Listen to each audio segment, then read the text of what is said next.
Welcome to Elevate, a podcast where we sit down with the women shaping workplace culture as some of the biggest names in the business. These are the leaders navigating change, putting people first, and keeping teams connected and engaged every single day. Elevate is brought to you by Line Zero, a global employee experience consultancy firm that partners with organizations to create connected workplaces. Tune in to learn how today's leaders are breaking barriers and building cultures where employees truly thrive. Welcome back to Elevate by Line Zero. I am Joy Fajardo, and today we are honored to feature Dr. Mary Hayes, Research Director for People and Performance at ADP. With a PhD in educational leadership, Dr. Hayes has dedicated her career to understanding what makes people thrive at work, and her research spans employee engagement, turnover, and the impact of AI on the workplace. Most recently, her study on AI sentiment has shed light on how workers across generations and industries view the future of technology. Dr. Hayes, we are thrilled to have you with us today. Welcome to Elevate. Thank you so much for having me. Amazing. It's been a while, like time just flew since we last discussed this podcast. And I'm really looking forward to today and hearing from you and your insights in terms of your experiences with ADP. So maybe we can get straight to it. Awesome. Sounds great. All right. So to start, I'd love to go back to the beginning of your journey. You earned your PhD in educational leadership and have focused on the psychology of people ever since. I am curious, and I know our listeners are too. What was the spark that first ignited your passion for understanding how people experience their work lives and what drives them to flourish professionally? In short, I was fired. My hindsight, it was the best thing that ever happened to me. So that sparked in me the desire to need to change how people are treated at work. My grandmother, Hazel, would tell me that when one door closes, go out the window. And that day was when I was fired, it felt like it was the end, that I was lost. I was not a good person. Well, what really happened was I picked myself up and redefined who I was. It didn't happen overnight, but through careful consideration of a hyper self-awareness of who I was and what my strengths were, as well as my weaknesses, I grew and I moved on. And my career began again at 36. So I would say it's never too late to make a course correction and find a new path. So I went back to school, gained my degree, and really felt that there was a place where we can teach others that even on those darkest days, we can pick ourselves up and understand that even if we're fired, we're not a bad human. We are someone who just didn't fit in the position. And that is where I wanted to focus, where we can make work better and for everyone, finding those right places. There's always going to be those times where part of your job you don't like, but how do we navigate around that? How do we learn? How do we focus on growth at work? And so that's kind of where my spark began, was at one of the lowest points, is to find what makes people flourish at work. That is super interesting. I'm not expecting that. If that's not a powerful motivator, I don't know what is. But do you mind sharing a bit about maybe like what is the previous role that you're in? Because you mentioned that you studied again. So is it totally different? Let's start at the way back in the beginning. So in fourth grade, so 1980, I was a young girl who loved math and science. And unfortunately, my teacher at the time said, well, women don't go into math and science, so you need to find a different path. And at that point, I was like, wow, okay, what's next? And so I really shifted and changed who I was from this gentleman's words to me at 10 years old. And it wasn't until I was fired that I started to understand maybe there was a different path for me, that in my faith, I believe God was pushing me in a different direction. And that direction was, I went into theater. My bachelor's degree is in theater. And I was working at a casino here in Nebraska, or outside of Nebraska in Iowa. And I was a casino dealer and I loved my job. But a new company came in, bought the casino out, and they fired all of their dealers. And I was one of those people, and I was at the lowest low. I was like, whoa, I love this job. I gave it my all. I really had fun, but I was let go. And it wasn't until I talked to my mother and she said, hey, I'm in a meeting with someone and they already have a job for you. Sight unseen, never knew me. And Dr. Monahan gave me a job to be the data management coordinator. Never touched a computer at that point and never did statistics, never did math other than what I used to know. And through that connection at Creighton University, I learned about educational psychology, how we learn, how do we touch humans in a way that they begin to learn and understand. And so I went back to school and got my master's degree in educational psychology, focusing on qualitative and quantitative psychometric methodology. So math, right? And from there, I continued on to my dissertation in educational leadership, which focused on the successful characteristic of women in the C-suite. And that to me was a huge passion. It was where I wanted to go, what I wanted to do, and I wanted to learn how to get there. And being connected in the business world was a part of my job. I worked for TMBC, and through meeting the CEO of TMBC, which was Charlotte Jordan, and she was an amazing woman and a very strong and charismatic who led with alacrity. That was just amazing. And I wanted to learn more. And I got to learn more through there was 15 women that I interviewed for my dissertation that were all in that C-suite executive leadership and really learned why I was at where I was at in my place, my time was to hear their voices and share their stories. So that's kind of where I started and have just been growing since. I love that. I love that. Especially the thing that your grandma Hazel said, that when one door closes, like, is it go to the window or Yeah, go out the window. Yeah. That's interesting, like a different perspective on how to see it. Sometimes they just say another door opens, but try to find something creative. You don't need another door. You can go out wherever you want to go out, right? I love that. And to build on what you have already said, you've already shared a couple of people that are instrumental to where you are right now. But I'd love to hear about more of them. Like, is there any specific person or even a moment that shaped your leadership philosophy? We've seen in your life's team or your leadership, in your life's team, that leadership really runs through your academic background and also right now, right? Is there a particular leader or mentor or again, specific experience early in your career that fundamentally shaped how you lead and think about work today? I would say there were so many that have influenced my leadership style. Some taught me things I wanted to do, and some things I knew I would never do. So not all managers are meant to be managers. I think one reason for that is that in traditional HR, promotion comes only through gaining people to manage. When you think about it, some people might be more introverted, might be great in their job that they're doing, but you want to recognize them and bring them into a new position.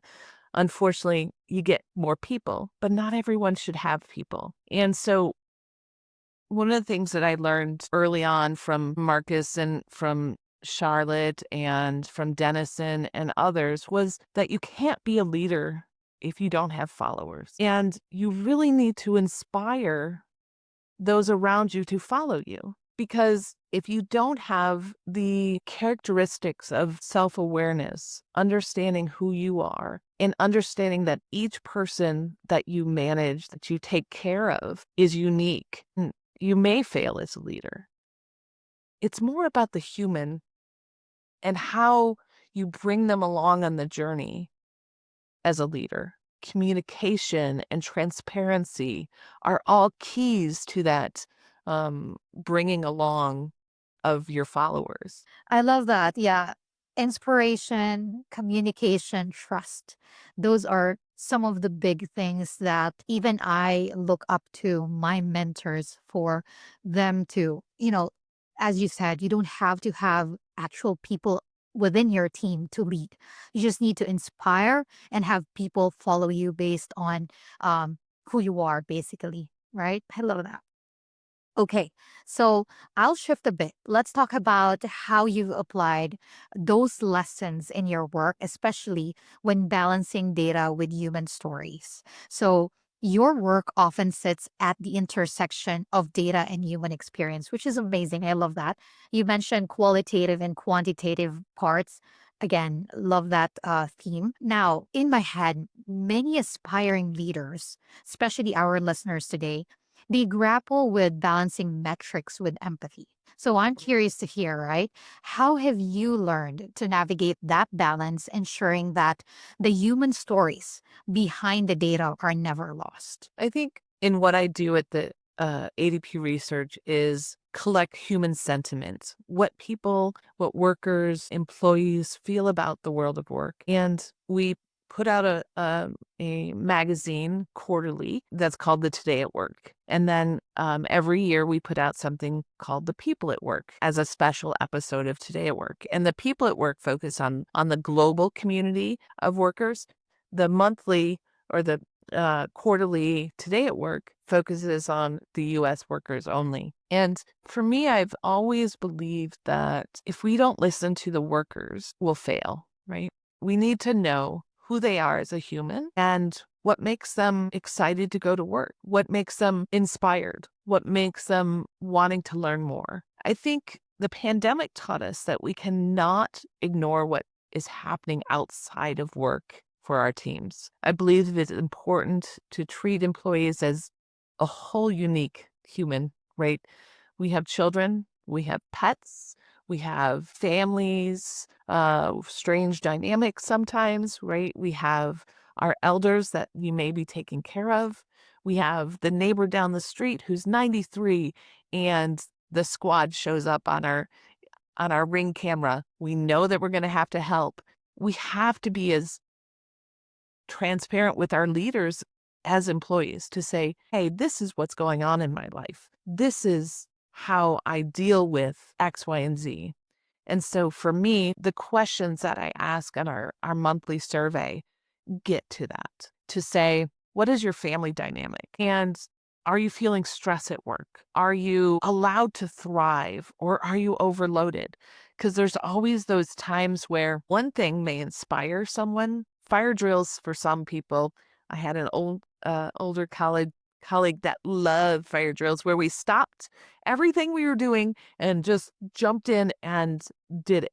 For me, that energized her. For me, that makes me shut down. I always like to look at the data from our assessments, from our surveys, and think about it. Think about what's going on with the individuals as a whole and use those metrics to improve things. Well, fire drills for me became that spark to learn more about stress and why some people thrived and some people didn't. And what we learned was that there is a balance between eustress and distress. Eustress is that positive fight or flight that just energizes you and throws that dopamine into your brain. And then distress is what shuts you down and makes you not want to go to work, not want to give your all. And so at work, we need to balance those things. I build the tools and then I try to explain them to leaders to say, this is why we're measuring this. If your people are high and are thriving from stress, they have mastered eustress and minimized distress, you'll get more productivity. You'll have less turnover. You'll have more engagement. You'll have people who are willing to give it their all. So that's why I build the tools that way I do to help leaders lead better. And with that, knowing how one colleague deals with things and another colleague deals with other things, as a leader, I now can put forth a cohesive understanding towards each person and not treat them as less than human, right? We all have our stuff going on. We all have the neighbor down the street. We have our dogs. We have our cats. I don't know how fish come into the picture, but they may. We all have those things, right? And we just have to, as leaders, balance the metrics, balance the assessments, and know why we're doing it. With that in mind, I would talk a little bit about survey fatigue within an organization. A lot of times we throw a lot about everything at our people. We ask them about their engagement. We ask them about this or stress or well-being or resilience. And every month it seems like a new survey comes from alert, from on high to learn more about things. But what happens is senior leaders, companies try to measure everything, but then they never get to the part where they tell the story or give the feedback of, we're listening, we're hearing what you're saying, and this is what we're going to do. That part, a lot of times, it is missing in the whole picture of giving a survey, understanding it, reporting it back, doing something, giving a survey. So as leaders think about asking questions, I would say the most important thing is, what are you going to do once you ask that question? And if it's going into a drawer somewhere and I'm not going to pay attention to it, then that becomes the problem. You're never going to get the right answers because people will become survey fatigued and just give you something, even though it's not what you wanted to hear. Wow, Mary, that is such a thoughtful way to approach it and just so human. Like when you think about it, this is so basic, but this is what leaders are missing out. Closing that loop, right? As you said, there is the survey already. People answered it. You analyze it. Now what, right?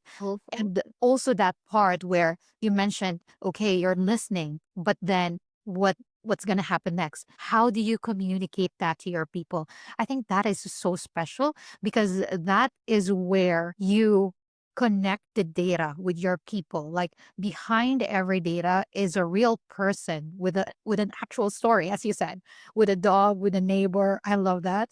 Um,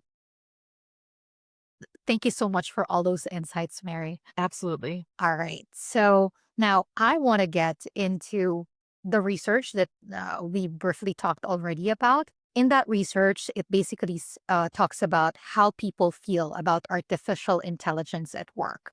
You found that many workers, especially those in knowledge jobs, are both excited and also worried at the same time about what AI could mean for them.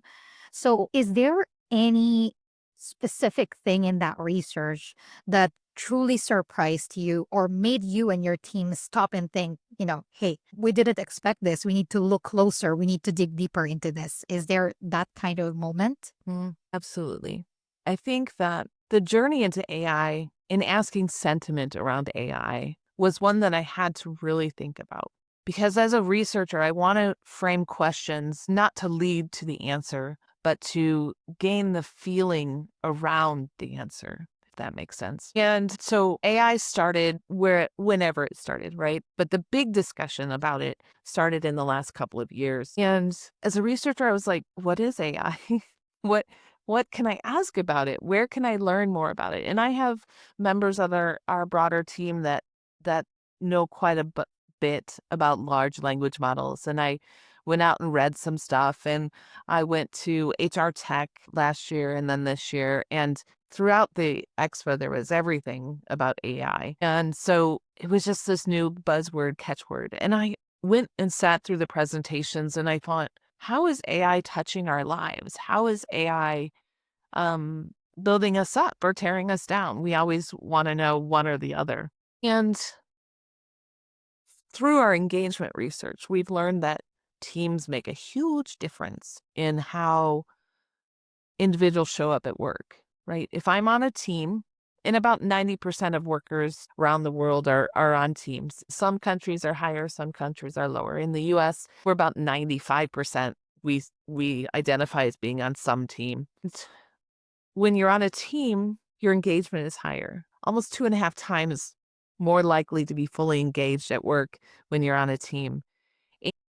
Which kind of spoke to me that sometimes it's lonely at work, and a team can make it less lonely. And even hybrid workers and remote only workers, when they're on a team, their engagement is higher. I was kind of taken aback that the team made a difference, right? Okay, I get that. So we wanted to know a little bit more about the team. And the team I was thinking about is I love what I do. I would do what I do without being paid.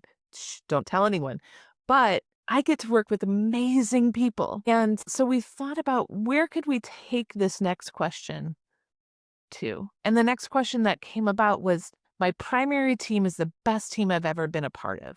And if you can endorse that, and if you can say, yes, I strongly agree to that, that's where the magic happens, where it's 12.8 times more likely to be fully engaged if you say, I'm on the best team I've ever been a part of. And so using that logic, we started thinking about this thing, this AI. It's with you. It's sharing time with you. It's part of your job. It's part of your team. And if that's the only team member, that's where it becomes a little when you use AI on a daily basis, your productivity is higher, your engagement is higher, your resilience is higher. But one thing was lower, and that was connection. And that was being seen, heard, and valued. So maybe the disconnect was I'm on a team, but I'm not talking to the people that I'm on a team with. And so our latest Today at Work, on the cover, it has a little robot AI that says, meet your new team member. And that's where the magic happens, is when you bring them in and treat them like a team member as part of the family. That's where you start to understand that AI is not a threat. It's more of how do we learn from it? How do we integrate? It's not necessarily adoption. It's more of an adaptation where this new team member fits into what I'm doing, not coming and taking my job, right? And that's, of course, was another theme of entry-level positions are going away. Well, it's not true. If you get rid of those individuals, then how do you have middle entry or middle level jobs or higher jobs? AI is not coming for your job. It's just going to be a part of your job. Yeah, I actually remember that the peak of AI started when I'm about to go on my mat leave. And one of the things that they're positioning at that time is AI is your co-pilot. It's not an autopilot. You're going to be working with AI, and AI is not going to replace you. It's just going to give you back some of your time to focus on what matters to your organization, like those that are not repetitive. So yeah. Can you dig deeper a bit? I love when you mention adaptation instead of adoption. Can you expound on that a bit? So one of my thoughts around AI can replace the checklist, but they can't replace your creativity. It's about bringing in something to do some of the tasks that you do every day that are repetitive, non-creative, non-critical thinking skills, because humans do those much better than AI does.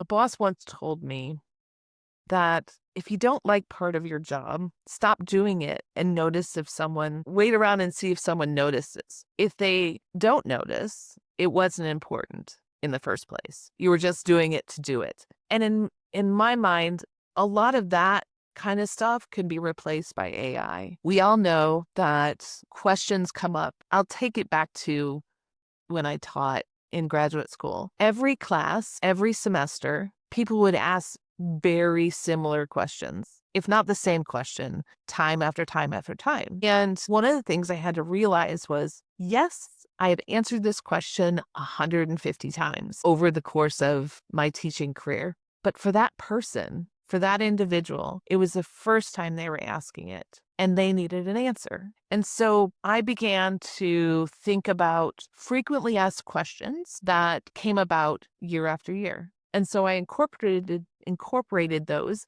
into my syllabus so that individuals could get those answers right away, because evidently I wasn't clear about X, Y, or Z, or they weren't taught or I didn't provide the information, but I did it in the syllabus, other questions come up, as they always will, but those questions that always come up could be answered by what I wrote in my syllabus. So my syllabi, it was kind of like my pre-AI. If we think about HR processes, there are the same questions that we ask every benefit season. What does this plan do for me? This plan do for me? When does it have to be? When do I have to make my decisions? All of those things. Those are repetitive questions that really have no creative thinking to them, no higher level analytics to them, which can be replaced by AI. And so that's how we move from creativity or from checklist to creativity, is really thinking about what can provide value to my students, provide value to our customers in a specific way, that then if there's other questions, I can start building those into the frequently asked questions as well. And that's really it, Mary. Your frequently asked questions syllabi before is pretty much the AI now, where Yep. even like literally that's what AI is doing right now. You ask question about your HR benefits and repetitive questions like this. AI for sure can handle it now for sure. Mhm. Okay, so moving on. Another key takeaway from the research, at least for me, was the potential stress caused by uncertainty around AI, which we kind of already know. So, for our listeners who are in internal comms, HR, employee experience, I know they'd love to hear your thoughts, because for us, like in internal comms, employee experience, communication is the key. So, for you, I'd love to hear your thoughts. What does clear, full communication look like when explaining something as big, as new, as complex as AI? Communication is key, as we all know, right? But transparent, personal communication is probably even better. As something is introduced within an organization, there's always going to be questions of, who does this affect? Does this affect me or not? And do I need to do it or not? Right? So, as leaders, we must talk to our people, because with any new change, there's some anxiety. There's some, is my job going to be here in 3 years? Is my job going to be here in 5 years, 6 months? Who knows? Is the company going to be here? You always start to ask those questions when new technology or new processes come in place. And as a leader, we have to say, okay, Mary, this is what's going to happen to you. This is how we'll integrate it into your job. Your job's still going to be here. We're just going to change it a little bit. It's just going to be this instead of that. So making it personal, making it about each person on your team, telling them the story. So that kind of infers that there's top-down messaging coming, right? So as a leader, I have to interpret what's coming to me to give it to my people. So I, as a leader, have to have trust and the ability to understand what's happening above to give it to the people below. But even then, we're all in it together. We're all on this boat. We're all rowing together. And if this left side of the boat doesn't understand what they're doing, then we're just going to go in circles, because the right side's going to keep moving along. So how do we do all of that? We take the time to make sure the communication is clear from every angle. And if we don't know something as a leader, we need to say it. I don't know how that's going to affect us yet. I don't know. I will let you know as soon as I know. But right now, that is still a question in my mind. So as long as we're transparent and own that we don't know everything, because we don't. So as leaders, internal comms, every employee experience, all of that, it comes about through building of a trust between the employee and whoever's giving them the information, because trust is gained in droplets but lost in buckets, because that hole, once it's in the bucket of trust, it's all flowing out and it can't be repaired very easily. That's such a very empathetic and also very practical approach.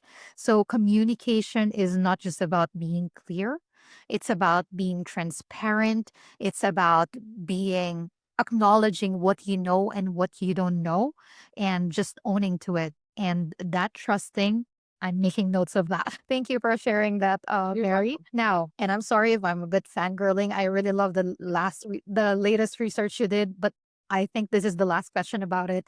But another fascinating aspect of that research was the generational differences in how people view AI. In that study, it highlighted the generational differences with workers that are 55 years and older. They show more indifference towards AI. Now, as organizations manage multi generational workforces, do you have any advice or tips? How can leaders make sure that all employees, regardless of their age or their career stage, how can they feel included and supported as workplaces keep changing with new technology? So we're at a unique place in history. There's 5 generations of workers in the workforce. They are our youngest, who are just starting their careers, 16, 17-ish. Gen Zs, who are out of high school for the most part, starting their journey into the workforce. Gen Y, millennials have seen a lot. They're right on the cusp of the nuns, right, into the 20s. Then there's Gen X, which I'm a part of,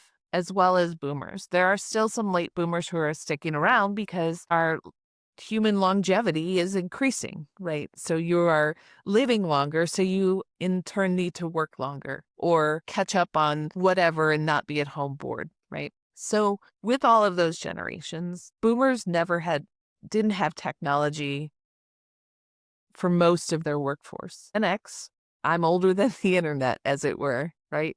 Where Gen Y, Gen Z, and Gen A all have had technology as part of their lives from the beginning. That the internet was here, cell phones were here, computers were here, iPads, iPhones, all the different technology, they have had a part of their lives from the beginning. And as leaders, we need to learn that not everyone is as comfortable with technology as some of our younger generations. And when we looked at the results of how workers were feeling positive or welcoming, we did see a drop off for those 55 or older. Maybe it's because we're going with the flow and we just expect something else new coming soon and we're kind of meh, right? It's if I have to adopt it, I will. Right? Gen Xers are right about those. I'll tinker with it and figure it out and we'll get it done. The younger generations, it's been a part of their lives and they are expecting more and more and more from technology. They want the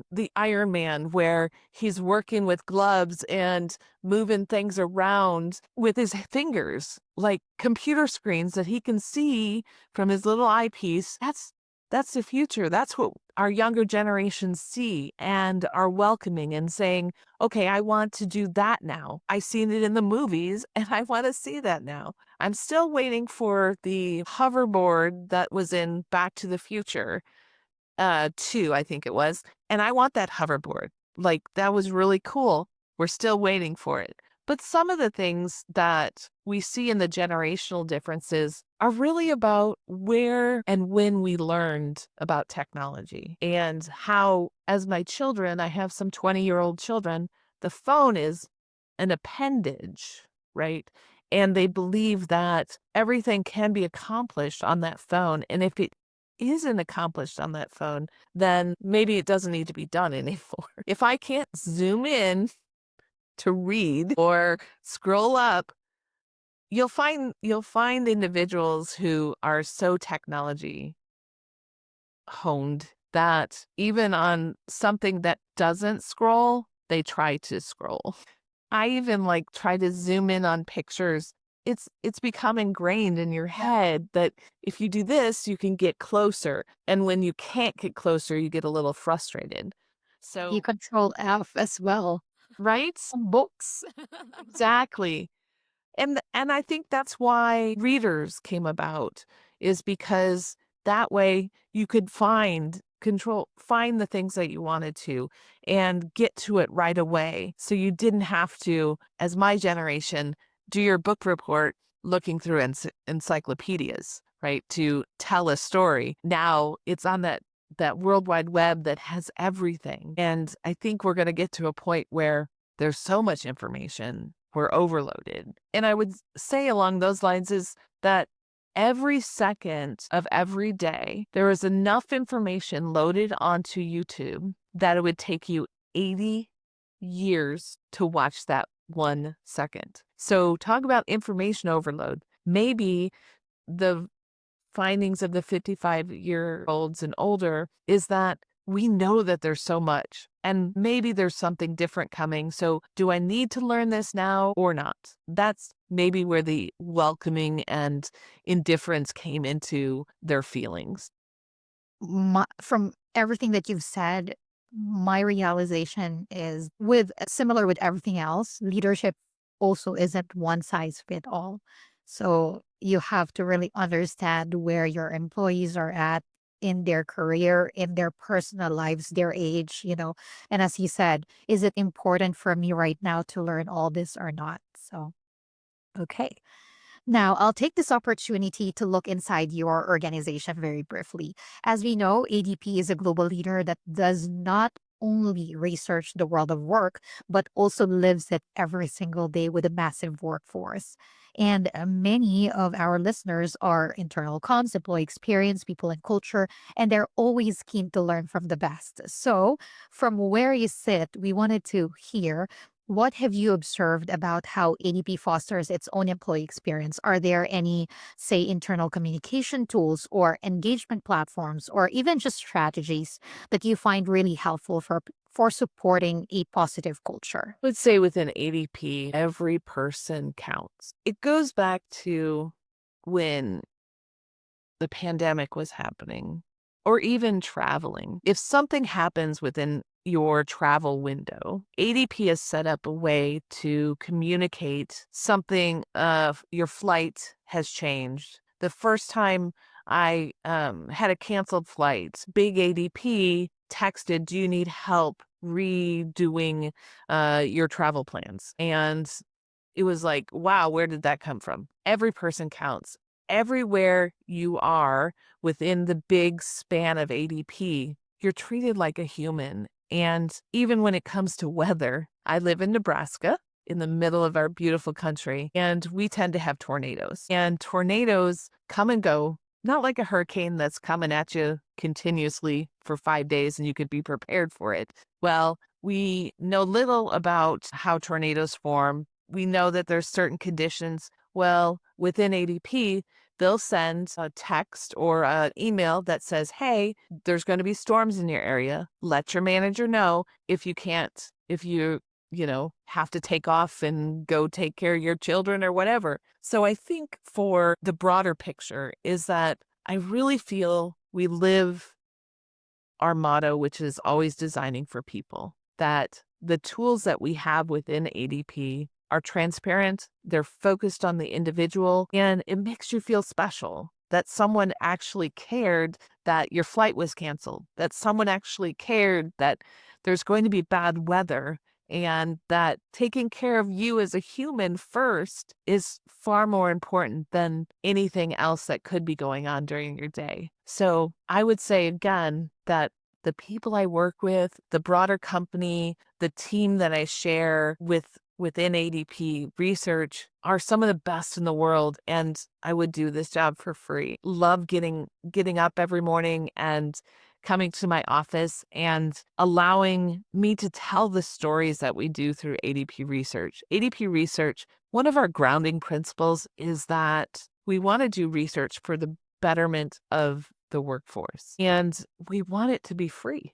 Right? We want to be an authority where the research methodology is not questioned, that we're transparent with what we do. And when the data was collected, how many people we talked to, and these were the findings. This is what we learned about X, Y, or Z, when we learned it, and how we collected the data or any of those things. We want to be transparent, and we want to educate the world of work. So I work for one of the best companies in the world because of that there's no agenda. There's no product mission in what we do for our research. It's more about strange ideas that come out of my own brain, right? That one of the things I love about what I get to do is I get to ask questions that mean something and are inspired by real life. that one of the conversations I had with one of my 20-year-old sons was, Mom, I'm going to quit my job.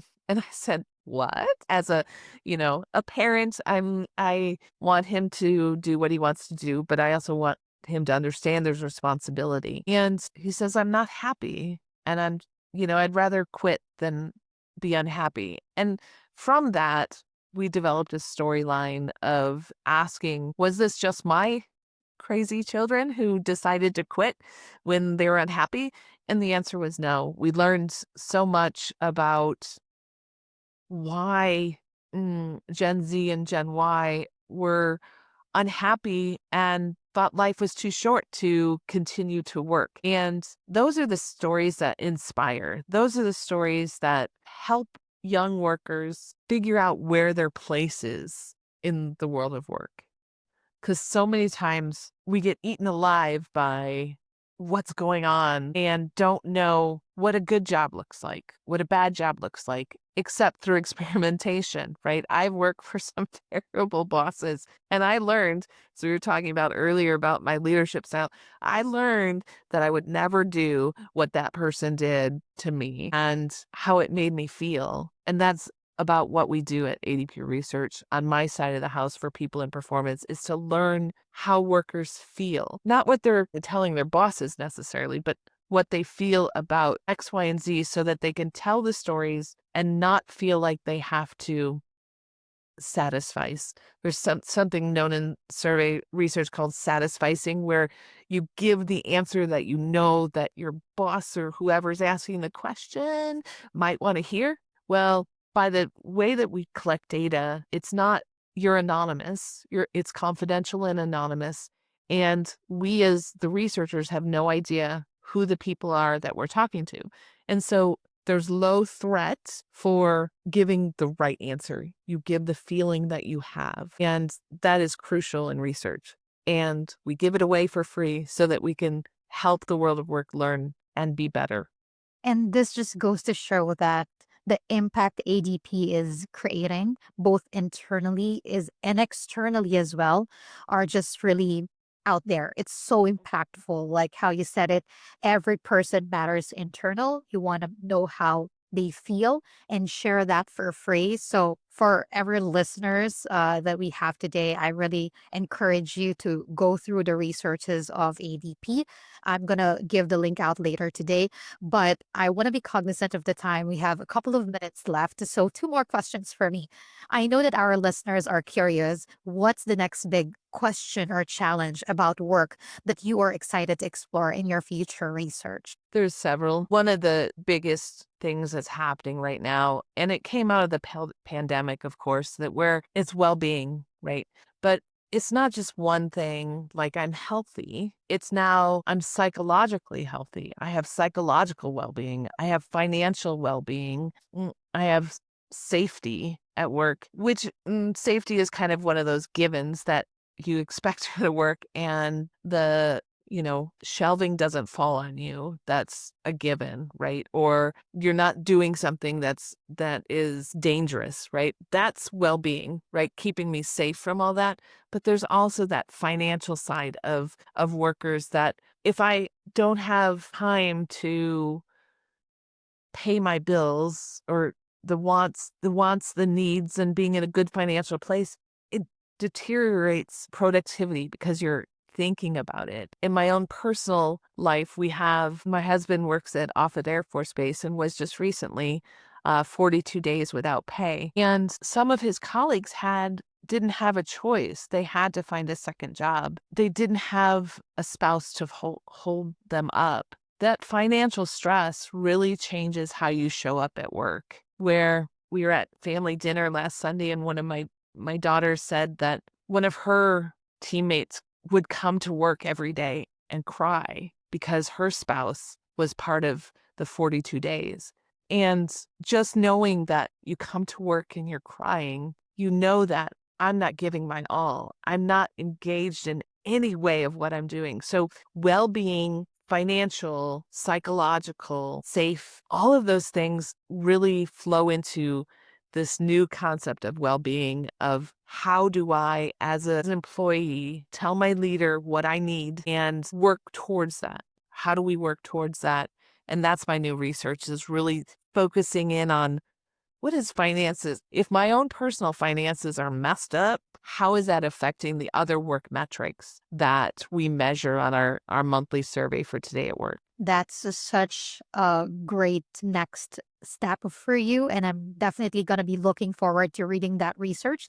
Before we wrap up, I'd love to hear your advice for the many aspiring leaders listening to us who wants to make a real difference at work. What's one piece of advice you'd share as they build their careers? One piece that's going to be hard, but I would say listen to the people around you. Listen to everything. Be inquisitive. Be self-aware of where you have strengths and where you may need to overcome some weaknesses. Hyper self-awareness will lead you through your career and down a path of being better through each step. Listen to the people you have in front of you. Listen to people outside of your work. Learn, learn, learn, learn. Lifelong learning is crucial to becoming a great leader. Surrounding yourself with people who are smarter than you, and know that you don't have all the answers. You can't be the be all end all of every subject in the world. Choose your focus. People that you lead need you. And how you show up is by listening, by focusing, knowing who they are, focusing their work, and engaging them in the journey with you. What a perfect note to end on. That advice is so actionable and empowering. It's something we can definitely all take to heart. Dr. Hayes, this has been such a rich and inspiring conversation. Thank you so much for sharing your story, your research, and wisdom with us today. It is clear that understanding the human side of work, from managing AI related stress to fostering true engagement, is more than critical than ever. If today's conversation sparked ideas about improving your own organization, we want to help you take the next step. At Line Zero, we offer a personalized employee experience assessment. Our experts and consultants will spend time with you to evaluate your unique employee experience ecosystem and understand the specific challenges you face in engaging and supporting your workforce. You can learn more by visiting us at linezero.com. We also encourage you to dive deeper into the research we discussed today. To learn more about the latest workforce insights from the ADP Research Institute's Today at Work report, please visit adpresearch.com. Both links to Line Zero's and ADP's research pages are on the description. Be sure to follow us on Spotify, Apple Podcast, YouTube, and LinkedIn at Line Zero for more conversations with inspiring leaders who are shaping the future of work. Until then, keep elevating, keep inspiring, and let's make every workplace a place where people thrive.